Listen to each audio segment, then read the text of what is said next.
ओम नमः सिद्धेभ्य। नमो नमः सत्तहितंकराय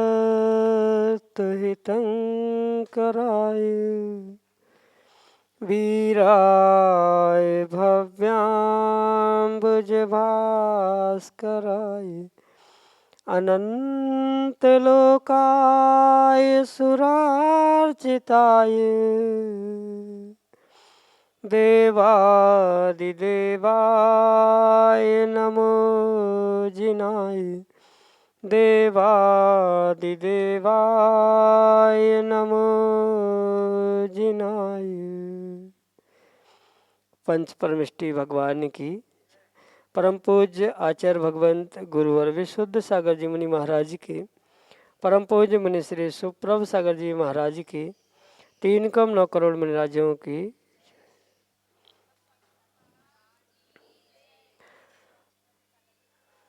समीचीन विकल्पों का सम्यक समाधान।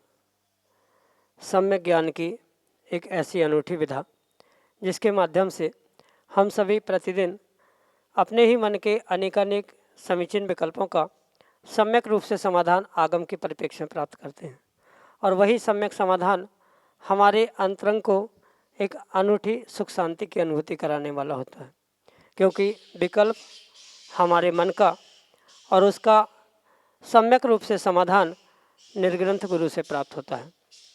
ऐसे आत्मकल्याण की अनूठी विधा हम सभी प्राप्त कर रहे हैं।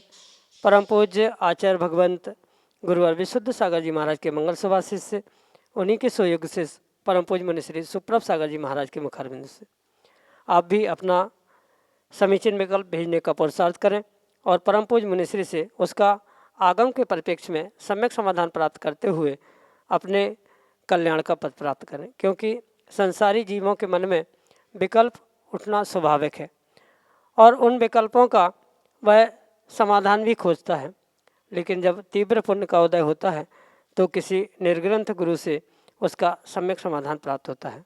और ऐसे आत्मकल्याण की अनूठी विधा परम पूज्य मुनि श्री आपको प्रदान कर रहे हैं, तो आप भी अछूते ना रहें, अपना समीचीन विकल्प भेजें और उसका सम्यक समाधान प्राप्त करें।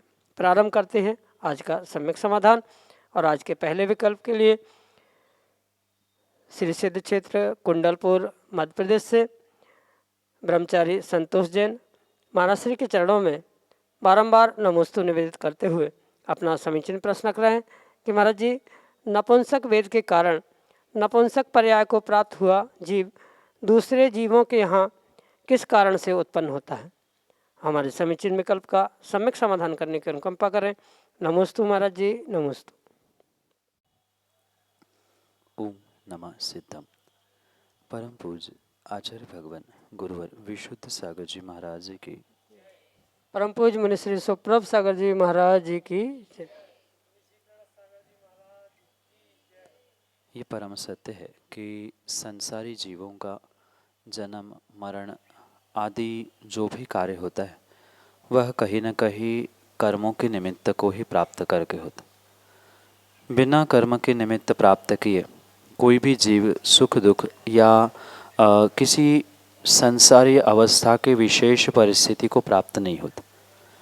जैसे नपुंसक वेद कर्म के नाम कर्म के उदय के कारण से जीव अपने स्वयं के लिए नपुंसक वेद प्राप्त करता है, ये सत्य है। पर साथ में ये भी समझने की आवश्यकता है कि किन्हीं परिवारों में ऐसे जीव अगर उत्पन्न हो रहे हैं तो कहीं न कहीं उनके भी उन तद कर्मों का उदय समझने की आवश्यकता। जरूरी नहीं है उस पूरे परिवार का या उन सभी जीवों का भी नपुंसक वेद का ही उदय हो, पर नपुंसक वेद धारण करने वाला जीव किसी परिवार किसी कुटुंब में जन्मा है तो स्वाभाविक सी बात है वहाँ कहीं न कहीं उनके असाता वेदनीय कर्म का उदय वहाँ पर होता है। क्योंकि किसी एक कर्म से संसारी जीवों की व्यवस्था नहीं चलती, अपितु संसारी जीवों की व्यवस्था आठों कर्मों के उदय, उपशम, क्षयोक्षम आदि के निमित्त से होती है। किन्हीं कर्मों की मुख्यता वहाँ पर होना स्वाभाविक सी बात है।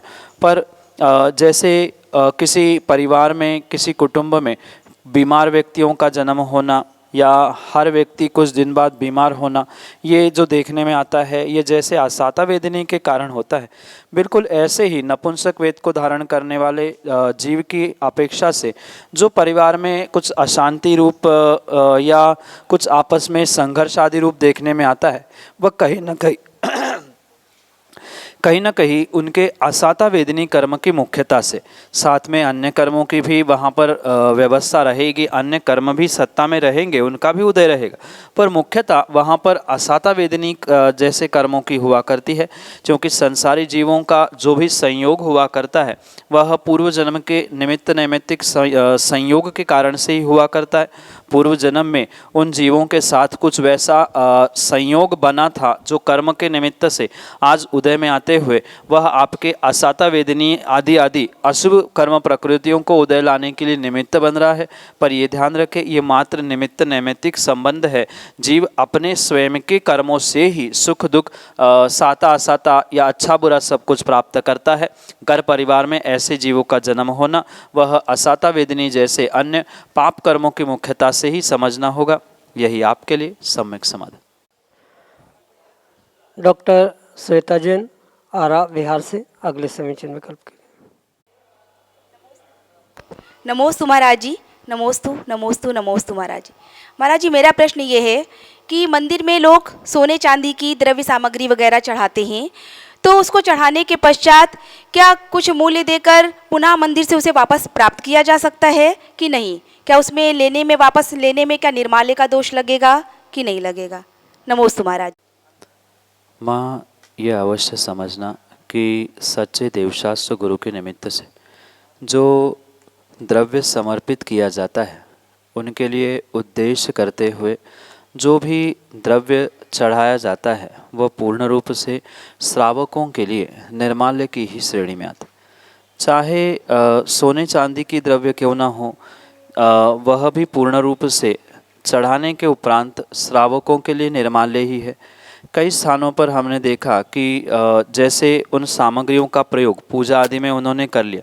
कई सारे लोग सोने चांदी की द्रव्य, चावल, बादाम, फूल, पुष्प आदि चढ़ाते हैं और चढ़ाने के बाद पुनः उसकर धोकर घर ले जाते हैं और पुनः दूसरे दिन चढ़ाते हैं।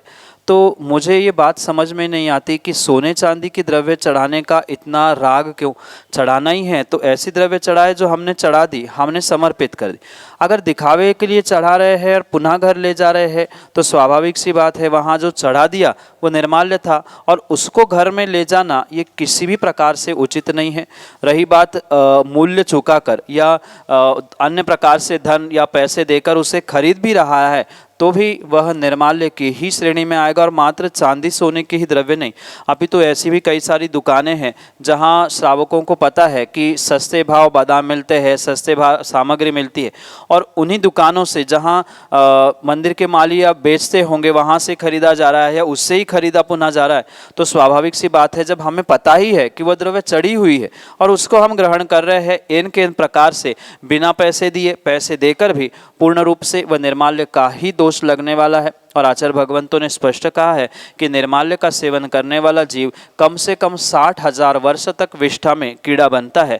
इसलिए ये विचार करते हुए, निर्णय करते हुए द्रव्य चढ़ाए और उसे ग्रहण करने का प्रयास करे। बहुत अच्छी बात है, जो हमारी सामर्थ्य है उतनी ही सामर्थ्य से उसे चढ़ाए, समर्पित कर दे। पर दिखावा करने के चक्कर में सोने चांदी की द्रव्य को समर्पित करते हुए पुनः धोकर घर में प्रयोग के लिए या दूसरे दिन प्रयोग के लिए ले लेना, पैसे देकर खरीद लेना, ये किसी प्रकार से उचित नहीं है। श्रावक की दान देने की यही व्यवस्था कही है कि उसने दे दिया, समर्पित कर दिया, उसका कार्य पूर्ण हो गया। अब व्यवस्थापक उसके लिए क्या कर रहे हैं, कैसी व्यवस्था होनी चाहिए, वो व्यवस्थापकों की जिम्मेदारी। उन्होंने भी उसका दुरुपयोग किया है तो उनको भी निर्माल्य का ही दोष लगेगा। पर श्रावक अगर किसी प्रकार से उसे खरीद रहा है या अन्य प्रकार से उसका प्रयोग कर रहा है तो स्वाभाविक सी बात है उसे निर्माल्य का दोष 60,000 वर्ष तक कम से कम विष्ठा में कीड़ा बनने रूप भोगना पड़ेगा।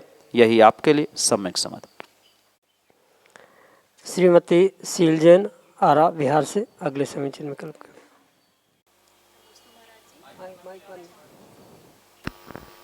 नमोस्तु महाराज जी, ये प्रश्न मेरी सासू माँ का है। उनको जानना था कि शास्त्रों में या किसी के मुख से बहुत लोगों से ये सुना है कि चक्रवर्ती की पट रानी वो नियम से माँ नहीं बन सकती हैं, तो ऐसा यदि सत्य है तो क्यों?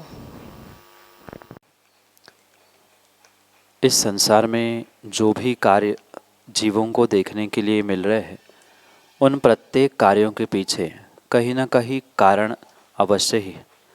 बिना कारण कार्य व्यवस्था के संसार का कोई भी कार्य संपादित नहीं होता। भले ही जीव को वर्तमान में कार्य दिख रहा है, कार्य नहीं दिखाई दे रहा, पर यह सत्य है कि बिना कारण के कोई भी कार्य उद्घाटित होता ही नहीं।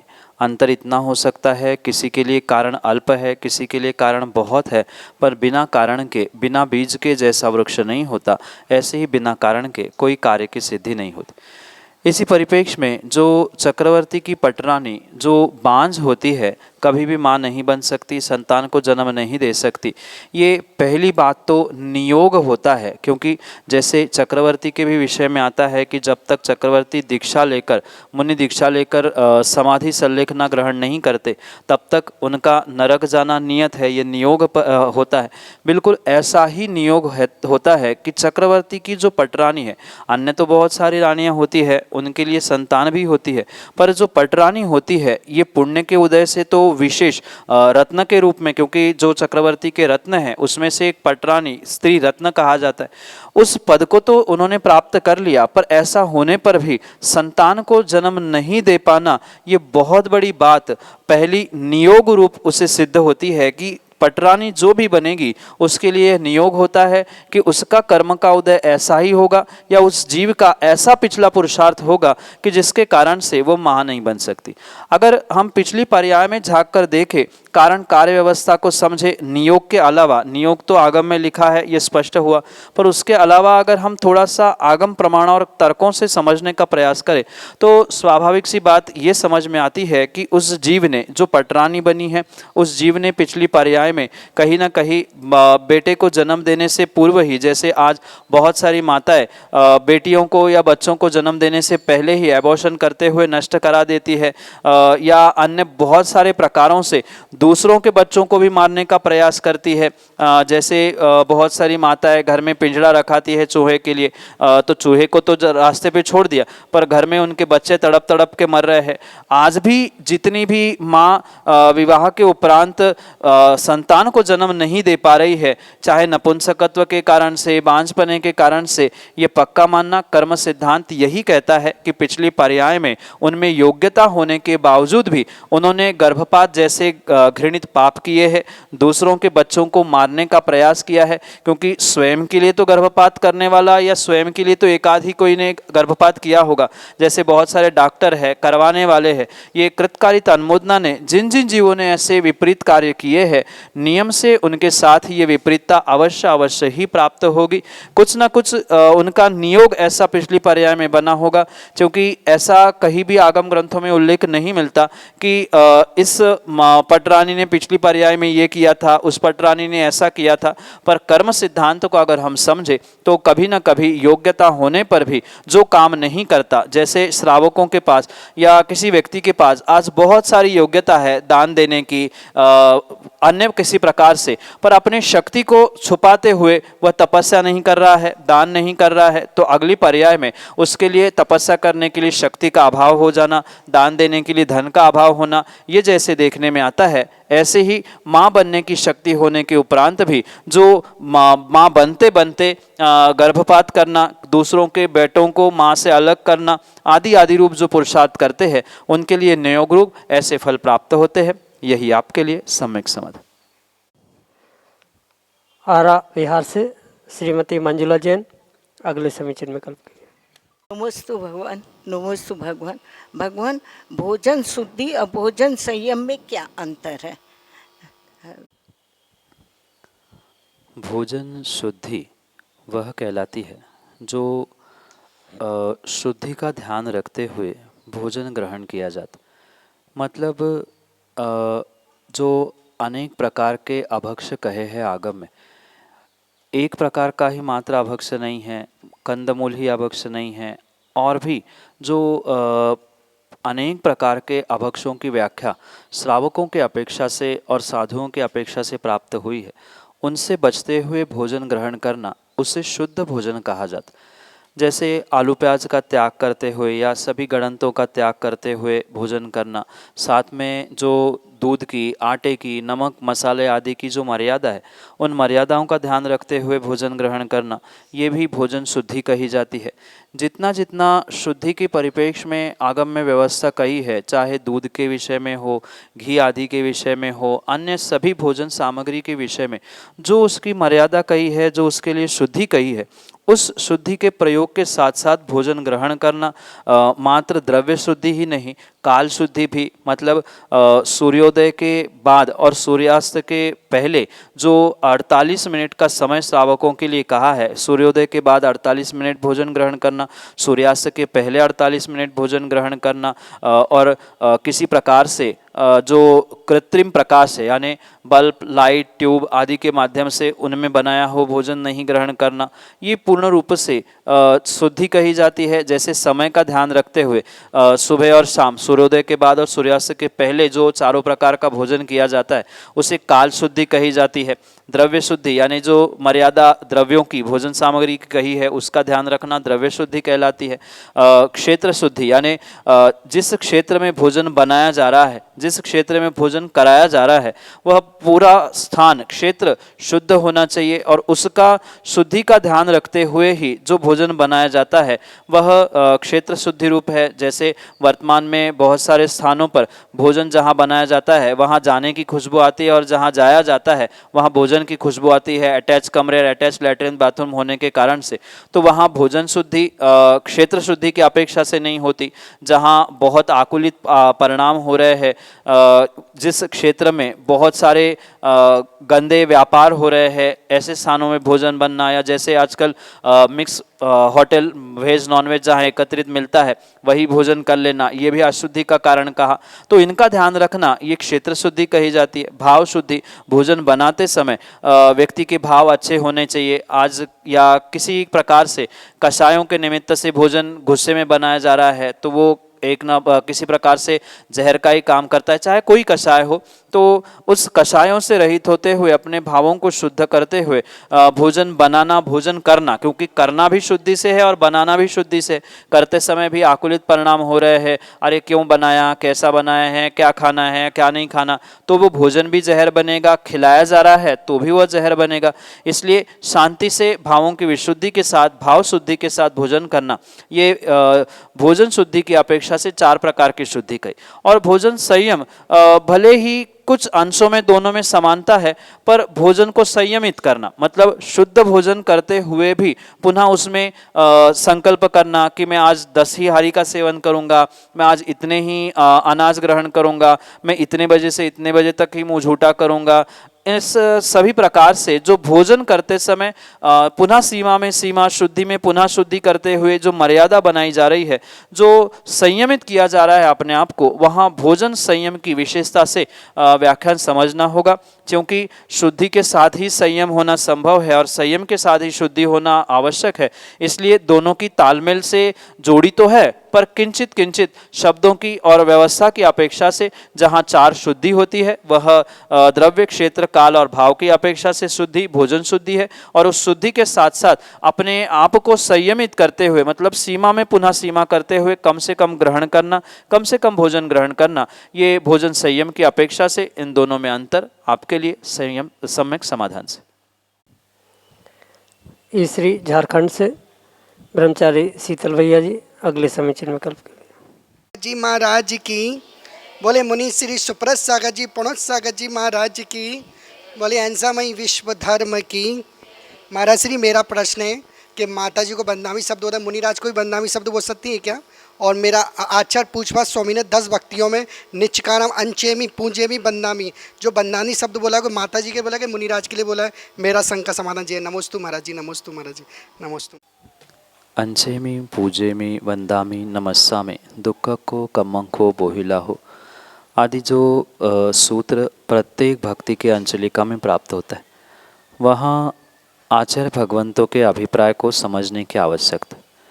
वहाँ किसी प्रकार से आर्यिका, मुनि, आचार्य, भगवान आदि में भेद करने का प्रयास नहीं किया, अपितु चाहे चैत्य भक्ति हो, चाहे पंचक महागुरु भक्ति हो, समाधि भक्ति, शांति भक्ति आदि कोई भी भक्ति क्यों ना हो, पर अंचलिका के माध्यम से वहाँ एक उत्कृष्ट भावना से ओतप्रोत होते हुए उस जीव को, उस व्यक्ति को पुरुषार्थ करने के लिए, एक भावना भाने के लिए कहा है कि मैं नमस्कार करता हूँ प्रत्येक शब्द का, क्योंकि अर्थ थोड़ा थोड़ा अलग अलग है। अंचेमी का अर्थ होता है मैं अर्चना करता हूँ, पूजेमी का अर्थ है मैं पूजा करता हूँ, वंदामी का अर्थ है मैं वंदन करता हूँ। तो वंदन करना ये किसी व्यक्ति विशेष के लिए नहीं होता, भले ही एक पहचान के रूप में श्रावक परस्पर में एक दूसरे के लिए जब अभिवादन करते हैं तो अभिवादन का तरीका वो जय जिनेन से प्रेषित करते हैं। वही जब श्रावक किसी मुनिराज को अभिवादन करते हैं तो उनके लिए नमोस्तु कहते हैं। आर्यिका माँ आदि को नमोस्तु करना है या उनको अभिवादन करना है तो उनके लिए वंदामी शब्द एक ट्रेंड में चल रहा है। वही शुल्लक या प्रतिमाधारियों के लिए कहा जाता है तो इच्छामी, इच्छाकार आदि शब्दों का प्रयोग किया जाता है। यहाँ मुख्यतः से ये समझना कि ये अभिवादन करने का तरीका है, आवश्यकता नहीं है कि इन्हीं शब्दों से करने से उनका अभिवादन होगा। माना कि मुनिराजों को किसी ने वंदामी कह दिया तो क्या ना मुनिराज छोटे होने वाले हैं, ना मुनिराज वंदामी कहने से आर्यिका या किसी अन्य पर्याय को प्राप्त होने वाले। व्यक्ति का अभिप्राय क्या है उस समय पर वह मायने रखता है। और जहाँ अंचेमी पूजेमी वंदामी नमस्सामी दुक्ख को कहा है वहाँ लगभग अर्चना करना, पूजन करना, इसमें क्या अर्थ है, पर बहुत तो उसमें भी अंतर है। वंदन करना और नमस्कार करना इसमें क्या अंतर है, उसमें भी थोड़ा सा अंतर है। वंदन करने की विधि अलग होती है, नमस्कार तो सामान्य रूप से होता है, पर भक्ति पूर्वक जो किया जाता है, नमस्कार विधि पूर्वक किया जाता है, उसको वंदना कहा जाता है। तो कुछ कुछ शब्दों की अपेक्षा से, शब्दार्थ की अपेक्षा से अंतर तो है, पर किसी प्रकार से ऐसा बंधन नहीं है कि इन्हीं शब्दों से इनको कहने से ही आपको पुण्य मिलेगा। माना कि किसी को नमस्कार या मुनिराजों को नमोस्तु करना है ये पता नहीं है, तो क्या उसने नमस्कार किया तो व्यर्थ जाएगा? बिल्कुल नहीं जाएगा, क्योंकि हम तो कुछ दिनों से झारखंड बिहार में हैं, तो जब भी मुनिराज दिखते हैं बहुत सारे अजैन श्रावक भी, अजैन व्यक्ति भी हाथ जोड़ते हैं और कहते हैं नमस्कार बाबा, पाय लागू बाबा, प्रणाम बाबा। तो उनने प्रणाम किया, नमस्कार किया, पाय लागू कहा, तो क्या उन्हें पुण्य नहीं मिलेगा? उनके नमोस्तु करने के लिए मुनिराज रुकेंगे? बिल्कुल भी नहीं। उनका नमस्कार, उनका अभिप्राय, उनका दंडवत, उनका पाय लागू, उनका प्रणाम ही एक प्रकार से नमोस्तु का ही परिभाषित करने वाला पर्यायवाची शब्द है। इसलिए श्रावकों का जैसा अभिप्राय वहाँ पर आवश्यक है वह उस अभिप्राय से, चाहे अर्चना करते रूप अंचेमी पूजेमी वंदामी कह सकता है, यानी मुनिराजों के लिए भी वंदामी कह दे तो उसमें पाप नहीं है। माना कि धोखे से वो आर्यिका माँ को नमोस्तु करता है तो वहाँ तो ये ध्यान रखा जा सकता है कि मुनिराज श्रेष्ठ है और नमोस्तु मात्र पंच परमेष्टि को होती है, अन्य किसी को नहीं हो सकती। पर जो छोटों के लिए इच्छामी, इच्छाकार, वंदामी, नमस्कार, दंडवत आदि शब्दों का प्रयोग आचार्य भगवंतों के लिए, मुनि भगवंतों के लिए, तीर्थंकर भगवंतों के लिए, प्रतिमाओं के लिए भी किया जा रहा है, तो उसमें किसी प्रकार से कोई दोष नहीं है, कोई पाप नहीं है। उसकी अभिव्यक्ति वह किन शब्दों से कर रहा है इसमें मायने नहीं रखता, पर यह ध्यान रखे कि वहाँ छल कपट नहीं होना चाहिए। अगर माना कि कोई छल कपट करते हुए मुनिराजों के लिए वंदामी करते हुए कुछ अन्य प्रदर्शित करना चाहता है, मुनिराजों के सामने जाकर उनको मुनिराज ना मानते हुए इच्छामी करके ये बताना चाहता है कि अभी आप मुनिराज नहीं हो या कुछ कमी है, तो वहाँ तो स्वाभाविक सी बात है उसे पाप लगेगा, क्योंकि वो छल कपट कर रहा है। सत्य यही है कि भावों की विशुद्धि के साथ शब्द कोई भी हो, उसका अभिप्राय, उसके भाव, उसके परिणाम वहाँ मायने रखते हैं और उससे ही उसके कर्मों की निर्जरा होना स्वाभाविक सत्य है। यही आपके लिए सम्यक समाधान।